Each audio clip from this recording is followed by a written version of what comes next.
Okay, hey guys, this is video number 2 to all you great leaders out there at Presence OC. Really excited about these videos, got some good feedback. Thanks to a few of you that have shared what you liked, and I'm looking to make these even better. I looked at last one, I felt like I was kind of not very animated, and maybe it's because I had like hold it there, so I've got a stand, so now I'm hands-free. I get to use my hands. Anyway, but I wanted to go keep these relatively short and quick. The second video I want to go over as we're kind of going around leadership, and the first video was all about helping how to help your volunteers commit, how to empower them to be big leaders in and of themselves, even as volunteers. Today we're going to talk about how to inspire and motivate your team. Okay, so listen, everybody's an influencer. You're influencing them whether you like it or not. If you were to show up late to work every day, you'd be influencing people in one way. If you showed up early, you'd influence them a different way. So whatever you do, you're going to be influencing people. I'm going to talk about 5 things. Give me 5 things that we're going to go over that you can use, any tips and tools. There's probably a lot more. You guys are great leaders, so you probably have a lot of these already in the back pocket, but I want to hit them out anyway. Number 1, how do you inspire and motivate people? You care about them. People feel bought into. They want to serve you. They want to show up. They want to just give it their all when someone feels like they care about them, when they feel like they're bought in. And so, what easy to do is just buying in. Just get to know your volunteers that said yes to really what they felt God calling them to do. And so, just buy in. How do you do that? Just care about them. How do you just get to know them? Ask them what they like, what they don't like. Don't get so spiritual that you forget the normal everyday stuff, like where do they like to go to eat? Where do they live? What do they do for a living right now? Like, how are they making money? What are they passionate about? So asking questions is an incredible way to make people feel inspired and motivated because they're going to want to be around you. So try not to talk all about yourself. Try not to just talk about what the job entails if you're leading a team that does that kind of stuff. But actually, inspire them, ask them questions, get to know them, make them feel like they're actually people that you actually want to know them. So that's number 1. Number 2, number 1, care about them.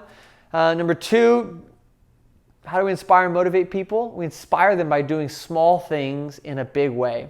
So, little things actually inspire people. It's not always the big stuff. The big stuff occasionally, we're looking for that stuff. But really, what we're looking for is someone to be consistently awesome daily, every time we meet them. And so really to do that, you have to do small things in a really big way. Things like showing up on time. Things like, one thing I do whenever I can, I know it's small, but every time I leave the church on a Sunday, I try to grab 2 garbage cans and just drag them outside. Because I know the garbage cans have to go outside. And so I just take a couple and I drag them. I'm already walking that direction at the end of the service when we're all leaving the building. So I just like to do little things in a big way. If I'm walking around in the morning praying for the church service before it begins, I'm picking up cigarette butts. Now, nobody gets to see me, and that's okay. The reality is, though, like you're doing lots of stuff that people do see. And so I want to encourage you, do small things in a big way. Those little things help.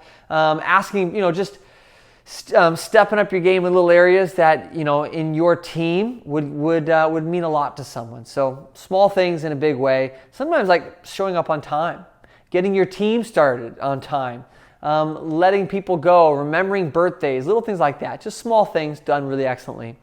All right, so that was do small things in a big way. Number 3, affirm and give encouragement. Okay? Encouragement. Which that means is not just a prophetic word, wow, the Lord sees you and da-da-da, but just say, wow, you look good today. Wow, I do this mostly with guys because I do it with some girls. Sometimes it's easier with guys for me, but I say, wow, you look great. You look great today. Good job. And so just letting people know that you see them, you're excited about their life. If someone did a really good job, making the coffee or serving in the kids, and maybe you saw the way they parented something or managed one little situation with a little kid, man, just say, you know what? you did phenomenal. I want to just say that was awesome the way you did that. Maybe you're leading a prayer team and you saw the way this person cared for somebody. You say, wow, I just want to say, like, specifically when you said this, man, I was taking notes. That was awesome. I'm gonna remember that for my own ministry time. So encouragement, positive feedback. Let your team know after they setting up chairs, after they're done with the offering, whatever it is. Let them know that, man, you guys killed it today. I am consistently amazed when people that I'm a part of, then they say, wow, Jesse, man, you are just a phenomenal leader. Now, I know it's not super specific. They didn't call any specific thing out, but just even knowing that they noticed me was powerful in encouraging me and inspiring me and motivating me. Now, that shouldn't be my identity, but it should actually. But there is room to be inspired and motivated by encouraging words. So use your words, things like that. Okay, so number 1 was care about them, get to know them. Number 2, do small things in a big way. And number 3 was affirm and give encouragement, positive feedback. You can even give gifts to people. Think about that. $5 gift card, that would actually make someone feel really encouraged and motivated. Okay, number 4, have time to practice prophecy and get in circle and pray for each other. Pray for healing for each other. So this is a great point here, is that whatever team you're a part of, it's the Joy team, you usually have some time, either the beginning or the end of when you meet, and maybe little times in between when you have groups of 3 or 4 people. I want to encourage you guys that people are coming to our church because they're hungry for God. And you get to be a leader in their life that disciples them and spurs them forward. And how do we spur people forward? But we push them into activation. We push them over that chicken line. They get the chance to take risk. Is a huge builder of our faith and of our maturity. And so, just something really simple is, hey guys, real quick before we get started, let's just pray. Let's just pray. If anybody has a word for somebody else, go ahead and do it. And then you're sitting there going, hey, Matthew, I think you got a word for Rebecca. Would you give her the word? And just call them out. Just push them over that line. And honestly, people want to be pushed. They want to be seen. They want to be challenged. And so I encourage you guys, do that. If it's at the end of the service and everybody's together, maybe you just got done counting money as the offering team, just say, hey, let's practice prophesying over each other real quick. I think we could all use a good, powerful word. So that will actually motivate people. It inspires them because they're being fed a now word from the Lord, from the team that cares about them. Powerful. All right, so that was number 4, have time to practice prophecy and healing. The last one may not be as obvious, being a volunteer team leader, because you're not at the top of the church, leading as a senior pastor or something. But here's the deal. Having a big vision for your team will inspire people. They want to know why are we here? Why are we greeting people? Why are we doing hospitality? Why are we doing these? Why are we praying for people? And I want you to know, like, the reality is they're wondering what's so great about being on your team. They're a part of Presence, which they love, I hope, and they love you probably because they're part of your team. But the reality is they're looking for a reason to inspire them. And so what I'm going to ask, I really ask all of you guys to do is ask God, like, what is it about your team that He wants to really highlight? And I would even say, do you have any goals or milestones that your team can adopt to really run after together? Like, maybe your team is, hey, we want to time ourselves and we want to set all the chairs up in the church in under 4 minutes. Do you think we could do it, team? Or we want to make it so that we get no crying children today, right? Or we want to make it a goal that every single person on the Joy team gives an encouraging word from the Lord today. So everybody gets to practice and try. And so you can inspire people because they want to be challenged. And it could just be like, hey, our goal is that we double the size of the Joy team. So ask your friends. And I mean, you imagine it would be cool to have like 25 people on the Joy team and you start casting vision for your team.